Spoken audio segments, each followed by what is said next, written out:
The loss of Megatron, great leader of the Decepticon uprising, has certainly been a blow to our cause. But we mustn't despair, because with his great and noble sacrifice, you have a new leader that is greater with mightier and that what what do you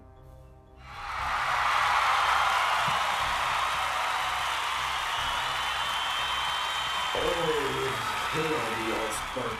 Our leader has returned from the other side of the Matrix, and with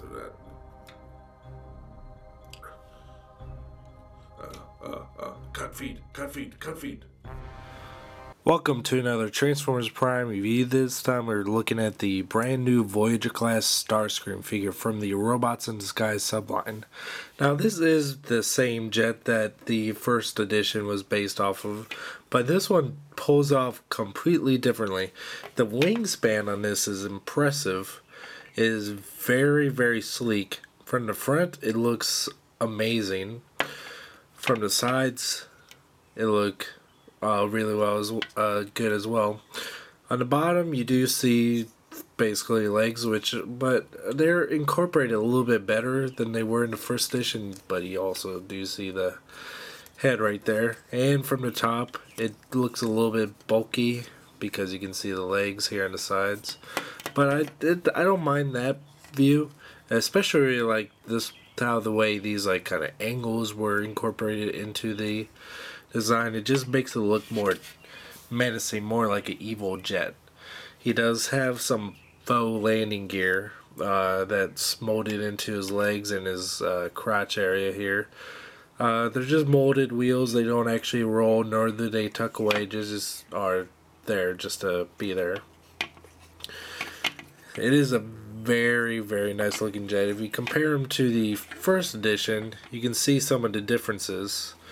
Other than size, the chest area for the robot has been moved from right behind the cockpit to just like kind of on the tail part of it, and just overall like kind of feel of it looks more menacing.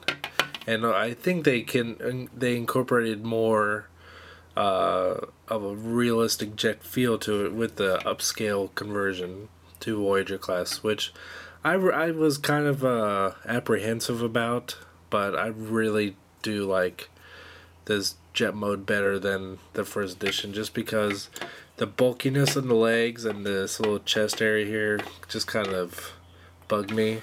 But yeah, this jet mode is really nice. He does come with his gun, which is stupid as hell. It's supposed to resemble his arm cannon that would transform from his arms.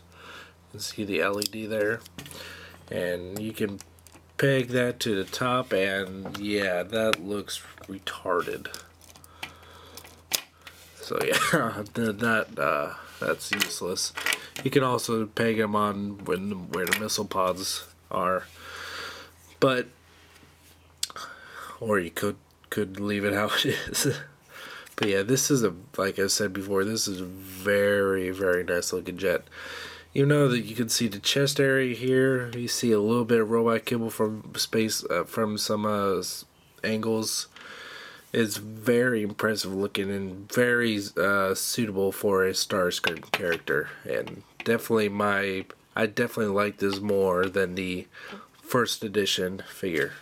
Now, unlike Optimus and Megatron from Transformers Prime, who have very similar transformations as far as first edition, between the differences in Deluxe and Voyager, the transformation for this Voyager class Starscream is completely different from the first edition, and it's a welcome change. First thing I'm going to do is go to the bottom here and take off the missiles here. Just set them off to the side. You can leave them on the wings, but I prefer to get them out of the way now. Take these pieces here, fold them back, which are surprisingly tight. Bring the wings up, fold up the nose cone, separate the legs from the tail. And I'm going to just kind of bring the whole waist piece here, and this will snap in place down here like so, but you cannot see.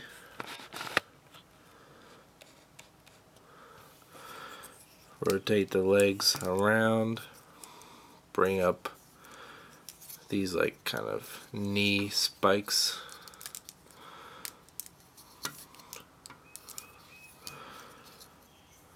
Bring up this piece to form his ankle, and just rotate the feet up a little bit. He comes packaged with this piece folded down like that, which does create a huge heel stabilizer, but it's really supposed to be rotated up like that.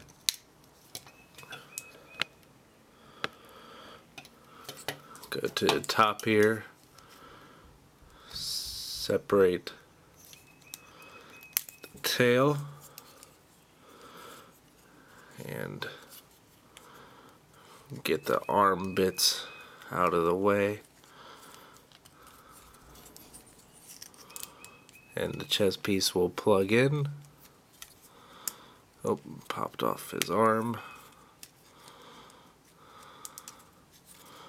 Arms are actually a little bit tricky because there's so much going on there. There you go.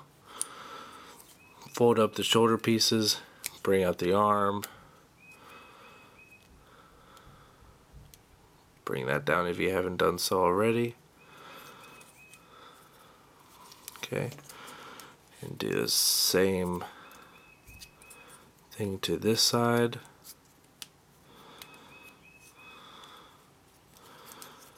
And there you have Starscream in robot mode. Starscream in robot mode is a very, very impressive looking figure. Much better looking in person than what initial photographs, especially seen from a toy fair, originally looked, because the photographs there were pretty bad, especially of a toy that was probably half-ass put on the shelf. Yeah, before we cover everything else, let's go over articulation. He does have a ball joint on a hinge for his neck, so he can get a very wide range of postures for his head, so he can have subtle movements to the absolutely insane ones which fit his character. He has ball jointed shoulder, fairly standard elbow joint, a little bit of wrist movement that's on a ball joint, I believe. Has a little bit of wiggle room there. No waist articulation. Very tight hinge for his hip. Decent knee, and if you want to get real technical, can count the transformation for his foot. So fairly standard as far as articulation, but Starscream is a character that I believe you really don't need to go all out as far as poses. Just really the most subtle ones kind of suit him best, especially for the Prime Starscream. Just like having him have a creepy kind of posture always seem to fit him best. He has purple light piping, but his eyes are painted red, so it's kind of pointless to have light piping, but I like the red. I have to admit, because like I've said many times before, I'm not a huge fan of light piping. I'd much rather just have the eyes painted. Yep. And if you really want, you can replace the missile pods with this stupid thing, but hell that. The missile pods look a lot better too, and has really kind of creepy looking eyes on his chest. Now, there are a couple problems with this figure. This first problem has been documented on one other review. While it's not really to the extreme that they were putting it, I think they're kind of exaggerating. The problem is current on mine too, where the waist will not really click in all that well. I press on the waist and it just kind of bounces back. I press on it as hard as I can, it just bounces back. So may have to, it's the problem with this, the taller, I don't know what's going on here, but I may have to put some like clear nail polish on this little part here for the hole, because I can see when I close it slowly, I can see it's going in there. It just doesn't want to stay. There's no friction there, I don't think. So I may have to try something like that. I may do an update video if that is successful. But I mean, yeah, he's standing, no problem. He can walk, do whatever you want. Oh, he falls over, but yeah. But I mean, yeah, hell, he even go like that. But once you get to a certain point, he will fall over. But yeah. So, and other problem, which is just being kind of nitpicky, is his size. Yes, he's a Voyager class figure, so he does look really cool big, but he's too big. Here is Megatron. Yeah, get him at the right angle. You can see that. Look, they look the same height from this angle, but let me bring down the camera to about eye level. And you can see that Starscream is a good bit taller than Megatron. And if you count the wingspan, he's absolutely huge.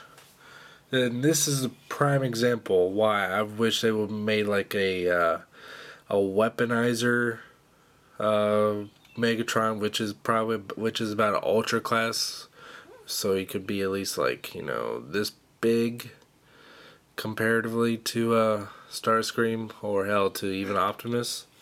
So maybe asking too much, but I'm still happy with this Megatron. But yeah, but it's for this reason alone, like this, why this Starscream won't be in the main collection, why he'll just be a display piece by himself, but still looks pretty good by himself. And compare him to the first edition, see, he's a hell of a lot taller than him himself. And while I have these both out, I want to show like something. I've never really cared too much for the first edition's face. The eyes are too big. It just looks kind of cutesy. The eyebrows aren't pronounced enough. His antenna is kind of dull.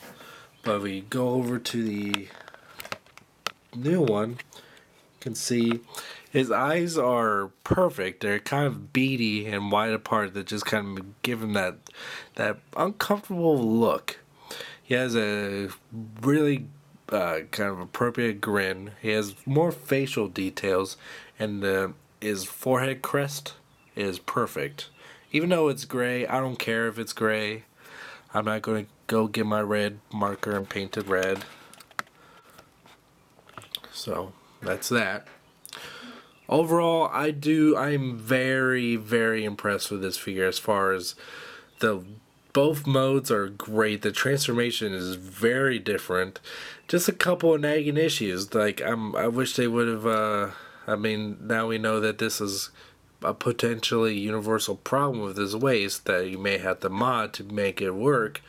And his size does make you desire a bigger, more accurate Megatron. But overall, this is a great figure. I really recommend him. Even if you don't want to have him in your main Prime collection, it definitely, it's a very fun figure. A lot of playability. Yeah, you might as well throw this thing away. Yeah, I believe this is short cased like most Decepticons from the Prime line, which is it's horrible. Especially finding a Viacon, that's going to be a bitch. But yeah, if you find this in stores, or hell, if you can find them online, like on Big Bad Toy Store, but I got the last one of him, but he should be in stock again soon. I really do recommend him. He's a big surprise for me. I didn't think I'd like him this much. But until next time, thank you for watching.